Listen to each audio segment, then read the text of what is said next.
Today, we will be learning about achalasia. Achalasia, medically broken down, is A, meaning no, and chalasis, meaning relaxation. Achalasia is a motility disorder of the esophagus involving your lower esophageal sphincter. This is George. Say hello, George. He's having a cheeseburger for lunch. George has achalasia. Let's take a look inside and get a better understanding of what achalasia is and how it affects the body. As you all know, normal digestion starts in your mouth where food is chewed and broken down to form a bolus.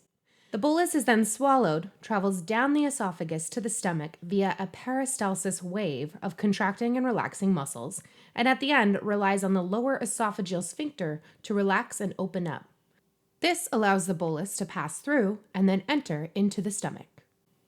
But due to George's achalasia, his lower esophageal sphincter fails to relax and stays contracted. This leads to a backup of food in his esophagus. Poor George, he's not feeling so good right now.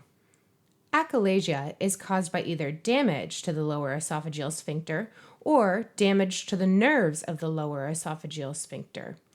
Damage could be caused from possible autoimmune disorders with the degeneration of nerves or other conditions including cancer of the esophagus or a rare parasitic infection called Chonga's disease, which is more common in South America. This disorder can occur in people all ages, but is more likely to happen from mid-age to older people. Achalasia is actually most common in people with autoimmune disorders. George seems to be having trouble swallowing with a feeling that food is stuck, which is also known as dysphagia and is the most common symptom of achalasia. This could possibly lead to coughing and raises the risk of inhaling and choking on food.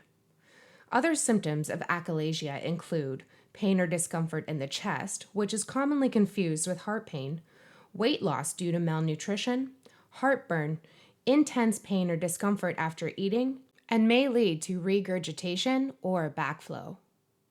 Medical treatments for achalasia include dilation, which involves a balloon and physically opening the sphincter up, surgery, which usually requires a small incision in the sphincter, as well as Botox and other medications like muscle relaxants. The goal of the treatment is to relax the sphincter. Now, let's talk massage therapy. If George came in as a client with these symptoms and was not yet diagnosed with achalasia, it would be best to refer him to a doctor right away, especially due to the risks of him choking. If the condition was known before massaging George, you would want to make sure you know all the facts first. Facts like, is there an underlying condition that's causing this? And if so, what? Is he on any medication? Is he feeling any symptoms right now? Once you have obtained all this information, you can now start to have a better understanding of the contraindications and modifications regarding George's treatment. Here's some examples. Say George's achalasia was caused by an autoimmune disease like systemic lupus erythematosus. Some contraindications would include testing, except for active free range of motion. General massage would be contraindicated with significant fever. Or you would also not want to fatigue George with prolonged or overly vigorous treatment. Say George didn't have an underlying condition, but was on medication for it, like muscle relaxers. In that case, you would want to avoid deep techniques, extreme stretches, and full body hydrotherapy. You would also want to let George know to get up and off the table slowly due to the dizziness that the medication causes. Due to the extreme hazard of choking with achalasia, you would want to make sure that the client currently does not feel the sense of food in their esophagus or any other significant symptoms. If they were not feeling the symptoms at the time, it would still be a good idea to have George in a side-lying position and to focus more on relaxation during the treatment.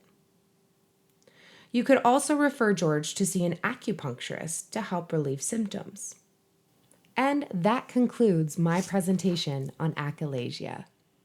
Say goodbye, George.